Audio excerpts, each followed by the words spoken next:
अन्ततः रमेश र अनुको बिहे भयो। सबैजना खुसी छन्। बिहेमा रमेश, अनु, सीता सबैजना नाच्नुभयो। रमेश र अनुले नयाँ घर किन्नु भएको थियो, तर त्यो घरमा लफडा भयो। जो व्यक्तिले बेचेको हो उसको श्रीमतीले अदालतमा मुद्दा हाल्नु भएको छ। आशा गरौँ अर्को हप्ता उनीहरूले मुद्दा जित्छन् र घर उनीहरूकै हुनेछ। अब आउने भागमा रमेश र अनुको विवाहलाई अनुको मामाले स्वीकार्नुहुन्छ कि हुन्न, या अरू नयाँ चाल चलेर अझै उनीहरूलाई दुःख दिनुहुन्छ होला, कमेन्ट गर्नु है। यता सृष्टि गलत मान्छेको हातमा फस्दै हुनुहुन्छ, किनकि उसैले सीतालाई रमेशको थ्रुबाट आफूसँग बिहे गर्न कर गरेका थिए र पहिले पनि सीतालाई नराम्रो व्यवहार गरेका थिए।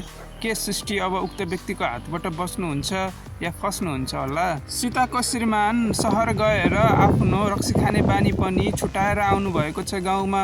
अब फेरि सीता त्यही घरमा फर्केर जानुहुन्छ कि जानुहुन्न? सीताको सासू ससुराले चाहिँ एकदमै आइदिए हुन्छ जस्तो गर्नुभएको छ।